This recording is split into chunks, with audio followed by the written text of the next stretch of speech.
Meus amados irmãos e irmãs, boa noite. Que a preciosa graça e a paz do nosso Senhor e Salvador Jesus Cristo sejam sobre nós. Nós louvamos o nome do Senhor, que é bondoso, que é gracioso, que tem nos conduzido dia a dia. É maravilhoso perceber, experimentar a presença do Senhor, a bênção do Senhor, a maneira graciosa como o Senhor conduz a sua igreja, o seu povo, dia a dia. Hoje nós continuaremos estudando a respeito da confissão de fé, do culto religioso e do domingo, o capítulo de número 21. Hoje nós vamos falar um pouco da universalidade do culto. O culto em todos os países, para todas as pessoas, todos os povos, eles são agraciados com o privilégio de receberem a pregação do Evangelho e se experimentarem a conversão. O mundo todo é conclamado a adorar o Senhor. E nós daremos início ao estudo lendo o Salmo de número 100. Eu convido a você que acompanha a transmissão a abrir a sua palavra neste Salmo. Enquanto você abre, já pensa e faz uma relação no que nós estudamos nas últimas duas quartas-feiras, sobre o nosso ajuntamento com igrejas que não são as legítimas, o ajuntamento com seitas. Nós trabalhamos essa questão. É proibido você cultuar em igrejas que não são genuinamente cristãs. Não tem como prestar culto ao Senhor em locais em que o culto não é oferecido por meio de Cristo e segundo a sua palavra. Isso inclui a ICAR e inclui seitas também. Mas hoje nós vamos falar a respeito do verdadeiro culto, do verdadeiro evangelho que o Senhor tem semeado no mundo todo. Povos de todas as nações são convocados a adorar ao Senhor. Então vamos pensar nisso e ler o Salmo de número 100, hino de ingresso ao templo. Eu lerei e você acompanha aí com a sua Bíblia. Celebrai com júbilo ao Senhor todas as terras, servi ao Senhor com alegria, apresentai-vos diante dele com cântico, sabei que o Senhor é Deus, foi Ele quem nos fez e dele somos o seu povo e rebanho do seu pastoreio. Entrai por suas portas com ações de graças e nos seus átrios com hinos de louvor, rendei-lhe graças e bendizei-lhe o nome, porque o Senhor é bom, a sua misericórdia dura para sempre e de geração em geração a sua fidelidade. Amém. Vamos orar? Ore comigo, feche os olhos. Senhor nosso Deus, nós te louvamos pela bênção, pelo privilégio que o Senhor nos concede de poder, ó Deus, te louvar, te adorar, te exaltar. O mundo todo é conclamado, é convidado a te adorar por meio de Jesus, teu Filho. E o Senhor, ó Deus, graciosamente preparou todos os meios para que o Evangelho fosse semeado em todas as nações. E agora, em Cristo, ó Deus, o teu nome é honrado e exaltado em toda a terra. A tua igreja, ó Deus, está plantada em toda a terra, e em toda a terra o teu nome é exaltado. Em toda a terra, povos de todas as nações se reúnem para adorar o único Deus vivo e verdadeiro. E nós aqui no Brasil, nosso estado, cidade e bairro, nós nos alegramos, porque aqui nós nos reunimos para exaltar, para adorar, para bendizer o santo e excelso nome do Senhor. Rogamos-te, ó Deus, neste momento, a iluminação e a capacitação do teu Espírito Santo, ao examinar, ao estudar a tua palavra. Educa-nos biblicamente, transforma-nos pelo teu Espírito Santo, santifica-nos e, ó Deus, fortalece a fé que o Senhor nos concedeu. Em Cristo Jesus, teu Filho, nós oramos. Amém. Pois bem, meus amados, se no último estudo nós fomos enfáticos a respeito desta realidade, é impossível ajuntar para cultos ecumênicos, é impossível ajuntar com igrejas que não são e não representam a genuína igreja de Cristo. É impossível ajuntar com o povo idólatra, é impossível ajuntar com seitas. Mas o Senhor nosso Deus, misericordioso como é, ele semeou o evangelho no mundo inteiro. Ele plantou igrejas legítimas, genuínas, igrejas que estão fundamentadas e alicerçadas em Cristo e na sua palavra, para que no mundo todo fosse dado um testemunho verdadeiro a respeito do único Deus vivo, do único Deus criador e sustentador de todas as coisas. E é disso que nós falaremos nessa noite, a universalidade do culto. Olhando um pouquinho rapidamente para o Salmo de número 100, a adoração é um dever de toda a humanidade.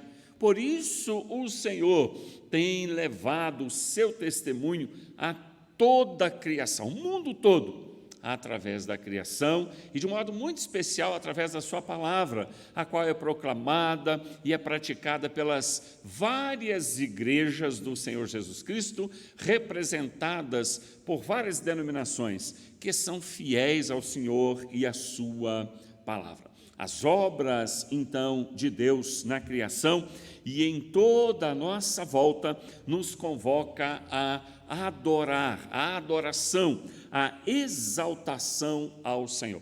E de um modo muito especial, a mensagem do Evangelho, que fala diretamente ao coração daquele pecador que está ouvindo.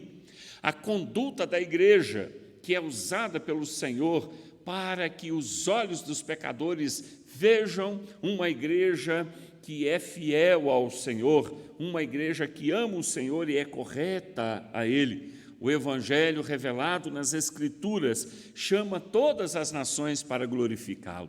É a parte missionária da igreja.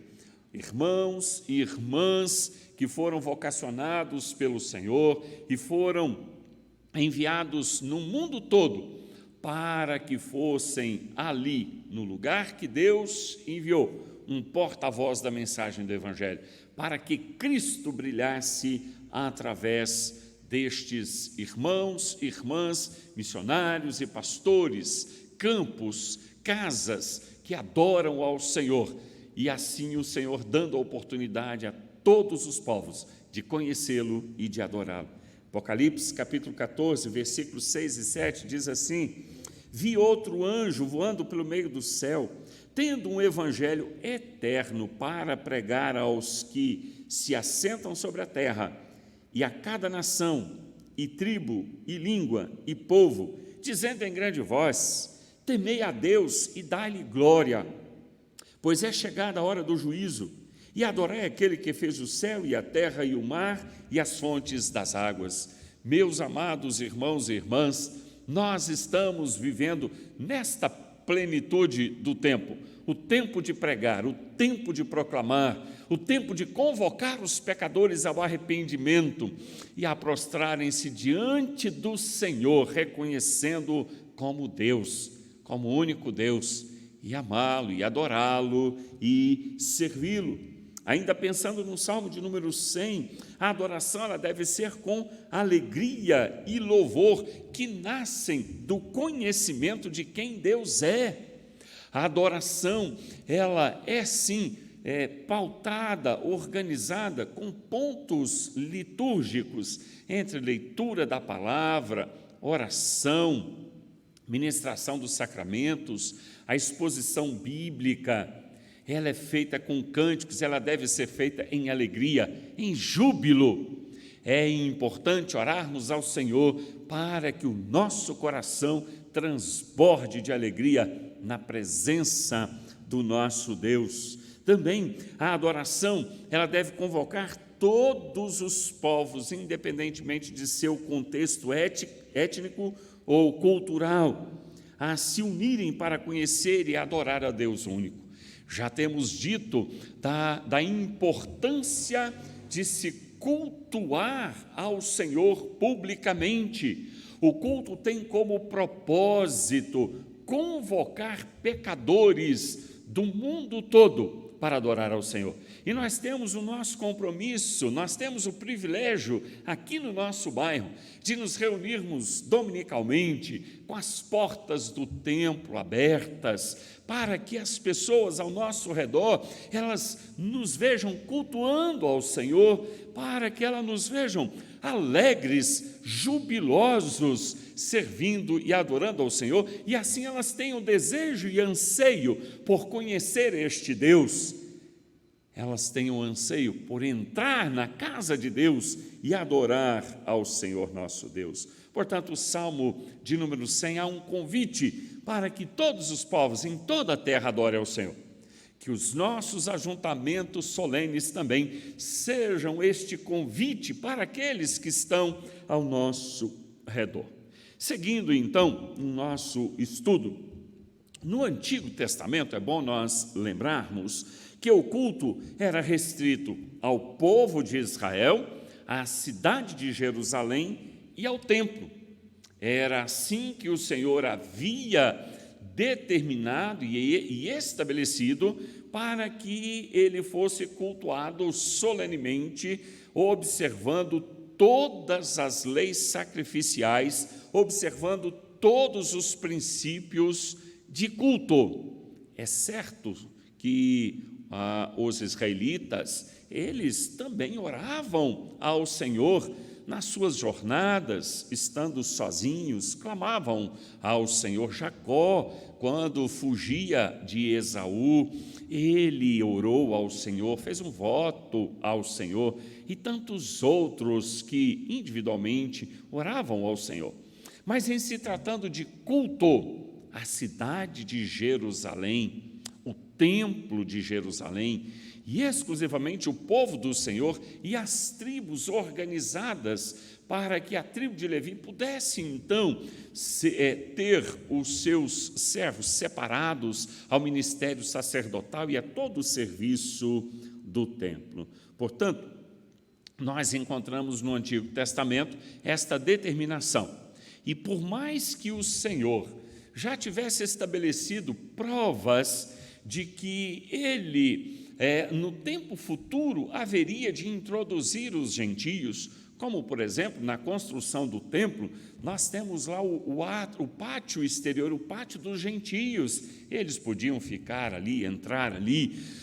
Quando Israel comprasse algum escravo, algum estrangeiro, este estrangeiro deveria ser circuncidado também. Algumas provas foram dadas de que o Senhor estenderia a sua salvação aos gentios, né?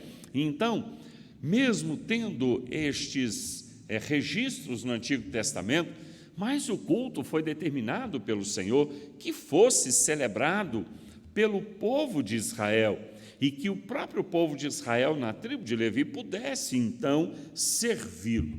Já no Novo Testamento, o culto não está restrito mais a uma nação, a uma cidade e a um local específico, como foi no tempo. Mas agora, nesta dispensação da graça em Cristo, todas as nações, povos e línguas, em qualquer local apropriado, mantendo sempre e inalteradamente o princípio bíblico, podem e devem cultuar ao Senhor.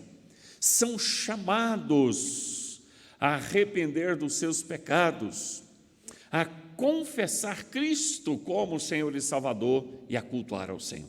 Agora, o culto não está restrito a um local, mas ao mundo todo, onde o Senhor plantar a sua igreja, onde o Senhor operar a conversão. Homens, povos de todas as nações são chamados a adorarem ao Senhor, a prestar culto ao Senhor, como Ele estabeleceu na sua palavra.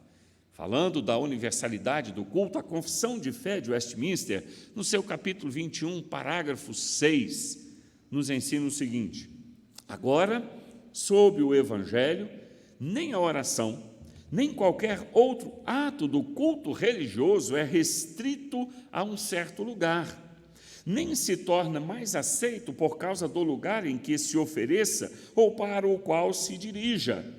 Mas Deus deve ser adorado em todo lugar, em espírito e em verdade, tanto em famílias diariamente e em secreto, estando cada um sozinho, como também mais solenemente em assembleias públicas, que não devem ser descuidadas, nem voluntariamente desprezadas, nem abandonadas, sempre que Deus, pela sua providência, proporcionar ocasião. Então, veja bem que os teólogos de Westminster, eles, nesta normatização bíblica do culto e combatendo o princípio católico romano, que havia santificado o templo, como se o templo tivesse o mesmo princípio do templo do Antigo Testamento e o sacerdote católico tivesse o mesmo ofício do sacerdote do Antigo Testamento. Os teólogos de Westminster, eles combateram este erro, que é uma clara negação de Cristo, trazendo-nos o princípio correto agora sob a dispensação do Novo Testamento. Então, eles assim escreveram que agora, sobre o Evangelho, nem a oração e nem qualquer outro ato de culto religioso é restrito a certo lugar e nem se torna mais aceito por causa do lugar em que se ofereça ou para o qual se dirija. Então, nós podemos cultuar ao Senhor neste ambiente que nós construímos e consagramos ao culto, às reuniões da igreja, à oração, como nós podemos orar em qualquer lugar e nós podemos também oferecer culto em um local que seja apropriado, podendo ser a céu aberto, podendo ser em casa dos irmãos, podendo ser em qualquer outro lugar. Não há mais nada de especial no templo, como havia no Antigo Testamento. Agora, o templo se tornou o crente, que é a habitação do Espírito Santo. Nós somos a habitação do Espírito Santo, como o povo de Israel no Antigo Testamento também. O Espírito Santo, por mais que se manifestava presente quando a glória do Senhor enchia o templo, quando os utensílios foram ungidos com óleo, simbolizando uma separação exclusiva, santificando-os exclusivamente para o culto. O Espírito Santo, ele não habita em coisas materiais como um templo, ele habita nos crentes que foram regenerados por ele. E esses crentes todos, quando se reúnem sob a convocação bíblica para culto, aí sim, este povo, sim, é o templo do Espírito Santo. Este povo é a igreja do Senhor Jesus Cristo, podendo se reunir neste templo, podendo se reunir fora dele, se reunir nas casas. Pois bem, então, os teólogos de Westminster estabeleceram que Deus deve ser adorado em todo lugar. Estabeleceram com base na própria Escritura. Ele deve ser buscado. Os crentes devem ter o desejo, a aptidão de orar e adorar ao Senhor em espírito e em verdade, tanto em família, diariamente.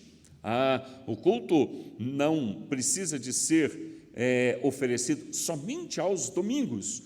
O domingo é um dia que nós separamos de todos os nossos demais afazeres, e nos próximos estudos nós veremos mais a respeito do domingo. Mas podemos e devemos adorar o Senhor em qualquer dia da semana, em secreto, quando você está sozinho, como também, mais solenemente, em assembleias, no culto público, o qual não deve, de maneira nenhuma, não devemos descuidar. Se você tem o mau costume de não vir ao culto público, por um motivo que não seja justo, reveja, não podemos negligenciar o culto. Então, vamos seguindo aqui. Primeiramente, a geografia e a etnologia da graça são universais. Em todo lugar, todas as etnias, todos os povos. Esta é a bênção da graça estendida para todas as nações, para todas as etnias, em todos os lugares deste mundo que o Senhor criou.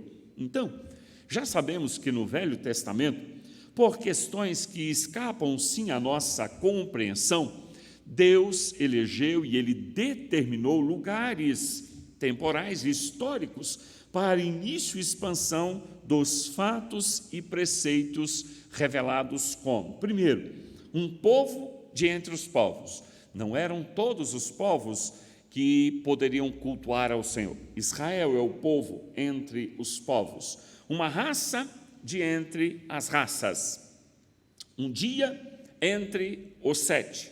No Antigo Testamento, o sábado, o descanso do Senhor. Sacerdote de entre os homens, e entre as 12 tribos, a tribo de Levi. Animais sagrados de entre outros animais eram separados exclusivamente para o culto ao Senhor. Objetos sagrados de entre objetos profanos, e um local de culto entre outros locais. Esta foi a forma estabelecida pelo Senhor para fazer com que o nome dele fosse conhecido e para que o povo de Israel entendesse a relação existente entre todos esses locais, objetos, povos e homens que Deus havia escolhido e vocacionado especialmente para que ele fosse adorado através do povo de Israel. Assim foi em todo o Antigo Testamento. Preceitos e princípios cumpridos pelo Senhor Jesus Cristo quando ele nasceu e quando ele estava para iniciar o seu ministério.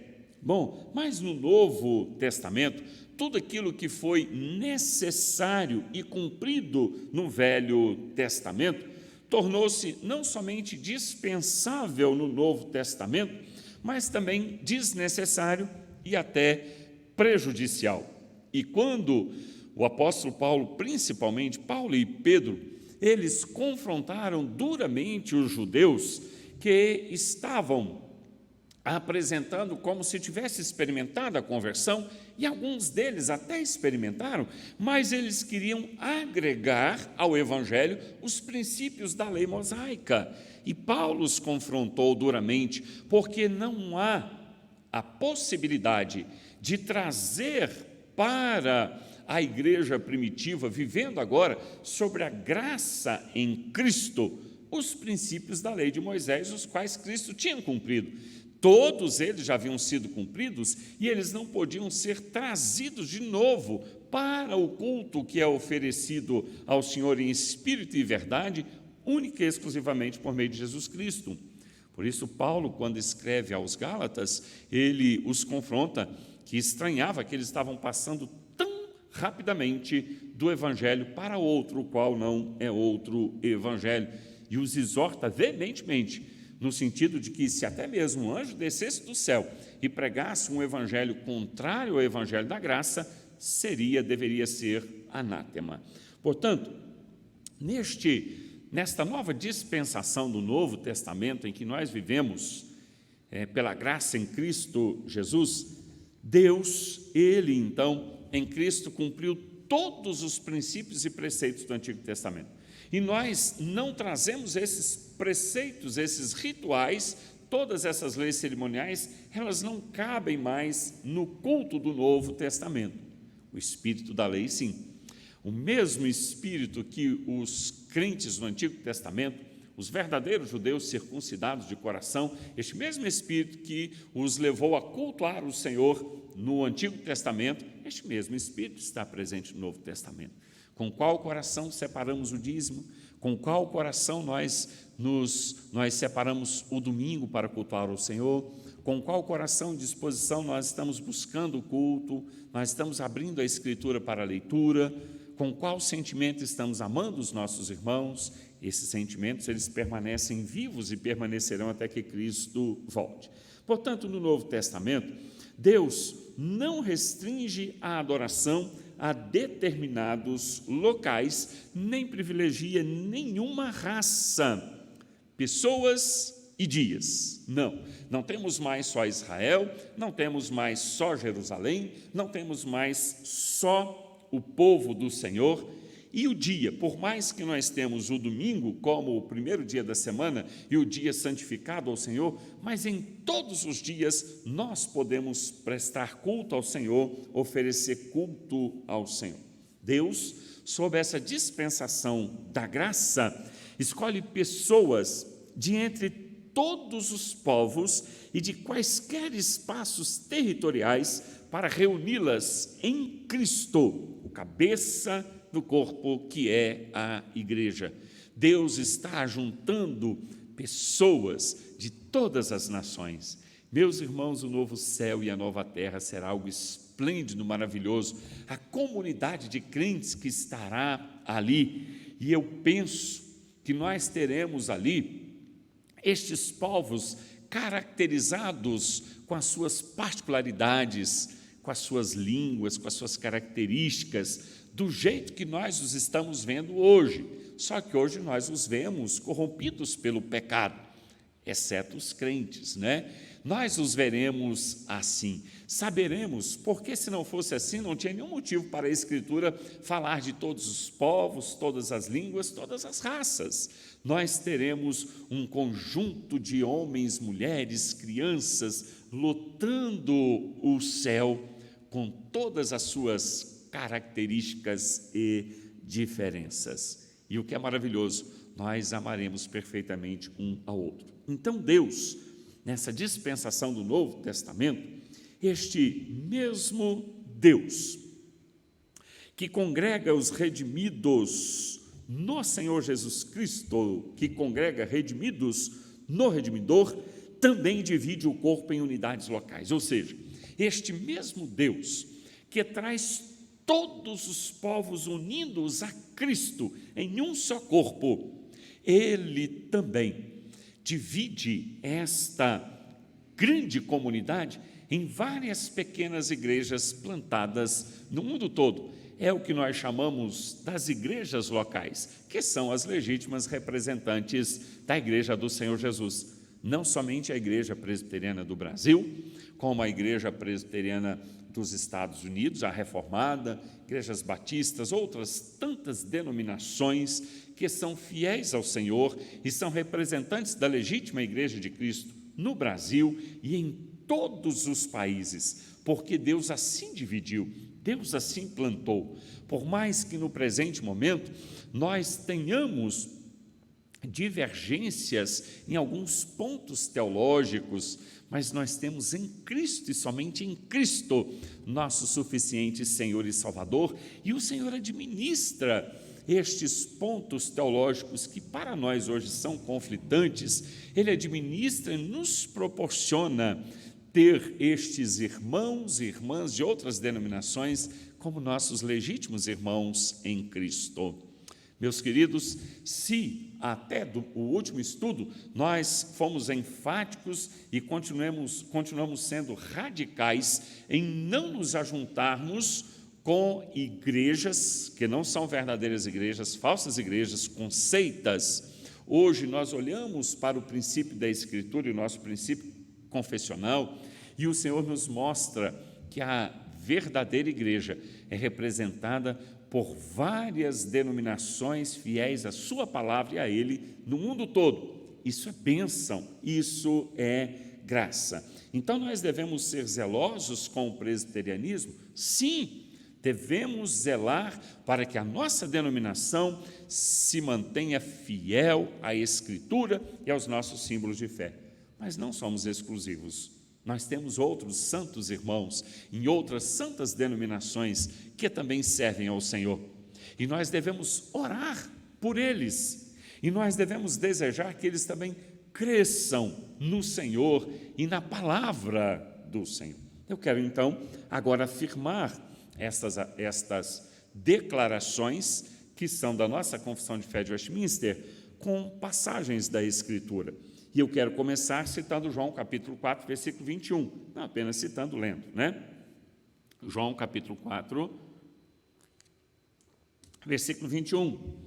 Disse-lhe Jesus àquela mulher samaritana: mulher, podes crer-me que a hora vem, quando nem neste monte, nem em Jerusalém adorareis o Pai. Pois bem, meus queridos, a vida de Cristo trouxe a plenitude do tempo e por meio dele, Deus estava então começando a realizar seu plano de atrair as nações para a adoração verdadeira.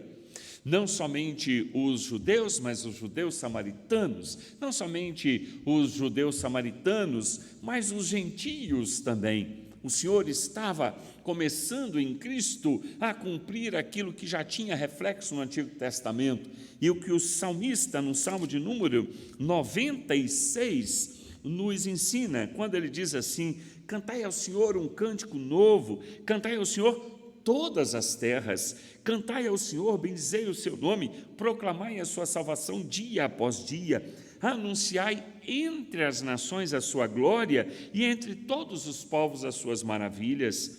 Algo que o Senhor já estava fazendo quando Israel está vindo e os espias vão até Jericó. Raabe já tinha ouvido que Deus estava com aquele povo, o Senhor providenciando para que o seu santo nome alcançasse as demais nações, porque grande é o Senhor e muito digno de ser louvado, temível mais que todos os deuses. Deus é inconfundível, os outros deuses não se comparam a Ele, porque todos os deuses dos povos não passam de ídolos, o Senhor, porém, fez os céus, glória e majestade estão diante dEle, força e formosura no seu santuário, que é a terra toda. Tributai ao Senhor, ó família dos povos, tributai ao Senhor glória e força, tributai ao Senhor a glória devida ao seu nome, trazei oferendas e entrai nos seus átrios. Verso 10, dizei entre as nações, reina o Senhor, Ele firmou o mundo para que não se abale e julga os povos com equidade. Alegrem os céus e a terra exulte, ruja o mar e a sua plenitude. O Senhor nosso Deus, Ele se revela no mundo todo e Ele conclama todos os povos, a um só momento, a adorá-lo e adorá-lo em espírito e em verdade. Portanto, quando o Senhor Jesus diz àquela mulher, nem em Jerusalém, vem a hora quando nem neste monte, nem em Jerusalém. Ou seja, ele já está fazendo uma menção que o templo e a lei cerimonial estavam cumprindo ou já estavam sendo cumpridos nele, em Cristo. E então haveriam de se tornar obsoletos, pois o templo verdadeiro havia vindo em Cristo. Ele tabernaculou conosco.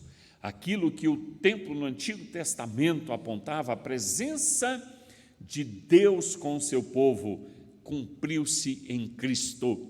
Aquilo que o templo de Jerusalém apontava, aquela mulher estava diante dele. Aquela mulher samaritana estava diante do Senhor Deus encarnado em Cristo Jesus. Outro texto, então, já não haveria mais necessidade, porque tudo que o templo apontava já estava se cumprindo em Cristo. Deus tabernaculou conosco. E assim por toda a eternidade, porque o Senhor jamais nos abandonou. Malaquias, capítulo 1, versículo 11, diz assim: mas desde o nascente do sol até o poente, é grande entre as nações o meu nome, e em todo lugar lhe é queimado incenso e trazidas ofertas puras, porque o meu nome é grande entre as nações, diz o Senhor dos exércitos. O profeta Malaquias, ele anseia por um tempo em que a adoração a Deus ela será pura e universal, em contraste com o erro da adoração de Israel. Quando no Antigo Testamento Israel adorava no templo e restrito à nação de Israel, e o culto foi corrompido, e as pessoas se preocupavam só com os atos, e chegou a um ponto que nem com os seus atos eles se preocupavam, porque eles se apresentavam diante de Deus em pecado e traziam ofertas contaminadas como os animais defeituosos. O profeta Malaquias, ele tem anseio por esse tempo, ele sabe, chegará um tempo em que Deus será adorado com sinceridade no mundo todo, não mais por meio de sacrifícios que representam, mas diretamente por meio do Senhor Jesus Cristo. Então ele tem desejo disso, para que o tempo chegue em que Deus seja adorado universalmente, ou seja, em todas as nações, para que eles possam, em sinceridade, para que eles possam, em verdade, adorar o Senhor. João capítulo 4, versículo 23 e 24, mas vem a hora, o Senhor Jesus continua falando com aquela mulher, mas vem a hora e já chegou, em que os verdadeiros adoradores adorarão o Pai em espírito e em verdade, porque são estes que o Pai procura para seus adoradores. Deus é espírito e importa que os seus adoradores o adorem em espírito e em verdade. A adoração verdadeira, ela ocorre, ela acontece quando o Espírito Santo leva o homem regenerado a interagir com a palavra de Deus. Este homem regenerado, ele contempla Cristo pela Escritura, ele contempla a obra de Cristo, ele contempla as conquistas de Cristo em favor dele, o regenerado, e ele então é levado a entender que Cristo abriu um caminho e que este regenerado agora, que no Antigo Testamento dependia de um sacrifício de um sacerdote, agora ele tem em Cristo livre acesso e ele fala pessoalmente com Deus o Pai. Ele o adora, ele o serve, ele está em comunhão com Deus o Pai através de Jesus, e através de Jesus ele adora o Senhor em todos os lugares, quer sozinho, quer em família, quer em assembleia solene. Ele pode orar ao Senhor de todos os lugares que ele estiver, ele não depende mais de um sacerdote, porque Cristo está continuamente intercedendo por ele. E o Senhor diz mais: Deus é Espírito. Ou seja, o ser de Deus não é material, e muito menos preso a um local físico, mas ele é Espírito, ele é vida infinita, eterna e pessoal, e ele está em todos os lugares, e agora ele pode ser acessado pelo regenerado em qualquer lugar e em qualquer hora, porque há um fiel sumo sacerdote assentado à destra do Pai, intercedendo continuamente por nós. Portanto, em Cristo, o regenerado, ele é reconhecido ou melhor, em Cristo, Deus é reconhecido e adorado no mundo todo. O Salmo 19 já trazia um reflexo disso. Os céus proclamam a glória de Deus e o firmamento anuncia as obras das suas mãos. Deus, ele criou mecanismos corretos e perfeitos para que ele se revelasse ao mundo todo, chamando o mundo todo, e não somente Israel, a uma adoração correta. Israel foi chamado por meio das leis, por meio dos profetas. As nações todas que já tinham uma lei moral gravada no seu coração, receberam um testemunho da criação deste único Deus, as chamando para adorá-lo em espírito e em verdade. 1 Timóteo capítulo 2, versículo 8, quero, portanto, que os varões orem em todo lugar, levantando mãos santas, sem ira e sem animosidade. Ou seja, homens e mulheres crentes são chamados para orarem ao Senhor no mundo todo, no templo, neste local que nós consagramos para a oração e adoração, na sua casa e em qualquer lugar, em uma metrópole, num deserto, com o povo de Deus ou sozinho, ou cercado de incrédulos. Mas Paulo está dizendo, olha, que os varões ergam mãos santas e orem em todo lugar, e cultuem ao Senhor em todo lugar, e adorem ao Senhor em todo o lugar, contrastando assim com a lei cerimonial, na qual a oração estava associada principalmente com o templo.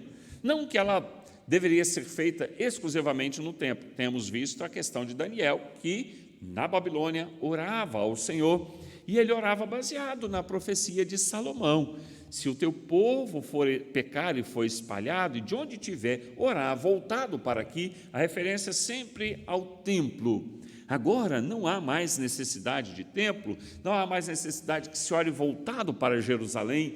Nós oramos ao Senhor que está no trono e está presente conosco, Cristo intercedendo por nós. Então as orações devem ser feitas em todo lugar. Então, sobre o Evangelho, a oração, o culto em todo lugar. O culto solene, o culto familiar, o culto individual, as orações com a igreja, a oração individual, a oração em todo lugar, é uma maneira de relacionar com o Senhor, de sermos abençoados com os meios de graça e de testemunhar a todos os povos que estão aflitos, sofrendo, sem conhecer o Senhor. É o momento de testemunhar para eles quem é o Senhor Deus verdadeiro, Criador de todas as coisas, e como nós podemos nos relacionar com Ele através da graça em Cristo Jesus. E por último aqui, as assembleias públicas, assembleias solenes, assembleias públicas, ou os cultos solenes, ou culto público, que tem sido motivo de tanta discussão nos nossos dias. É importantíssimo cultuar ao Senhor. Culto individual, culto familiar e culto público. O Evangelho é proclamado através do culto público. Sim, as pessoas devem ver uma grande festa organizada, com ordem e decência, uma grande festa com conteúdo bíblico, uma grande festa de alegria, onde nós estamos aqui de olhos fechados, mas de coração voltado para o Senhor, onde nós estamos aqui, sim, invocando e adorando, jamais uma representação de madeira, ou de pedra, ou de cimento, mas nós podemos, sim, nos dirigir ao Senhor Deus, e Ele está presente, e Ele se relaciona conosco. O culto público, a Assembleia Solene, ela é extremamente importante no contexto de evangelização do mundo, no contexto de adoração como igreja e de adoração individual. Meus irmãos, que tristeza ver membros da igreja ausentes do culto solene. Que tristeza, porque tais pessoas não entenderam, e como não entenderam, não desfrutam desta bênção, que pode ser considerada, assim, já um pouco do que nós desfrutaremos com perfeição no céu. Então, as assembleias públicas, ou seja, culto solene, não devem ser descuidadas, nem voluntariamente desprezadas, nem abandonadas, sempre que Deus, pela sua providência, proporcionar a ocasião. Então, nós temos o domingo reservado para a Assembleia Solene, nós temos o domingo na parte da manhã para reunirmos como igreja em escola bíblica dominical. Procure a escola bíblica dominical, participe, deseja o ajuntamento, deseja estar junto com o povo do Senhor. Nós temos às 18 horas o culto solene, a nossa maior assembleia solene de adoração e exaltação ao Senhor. Prepare o seu coração em oração, prepare o seu coração com a leitura da palavra, deseje e busque estar aqui para o momento ímpar e sublime daquela semana, onde nós nos reunimos para adorar ao Senhor. Não se ausente, não se afaste desta assembleia. É lógico, se você tem um motivo justo, se você está impedido de participar, o Senhor conhece. Mas lute para que absolutamente nada o impeça de estar na casa de Deus para oferecer culto a Ele. Isaías 56, 6 e 7 diz assim: aos estrangeiros que se chegam ao Senhor para o servirem e para amarem o nome do Senhor, sendo deste modo servos seus, sim, todos os que guardam o sábado, não o profanando, e abraçam a minha aliança, também os levarei ao meu santo monte e os alegrarei na minha casa de oração. Os seus holocaustos e os seus sacrifícios serão aceitos no meu altar, porque a minha casa será chamada casa de oração para todos os povos.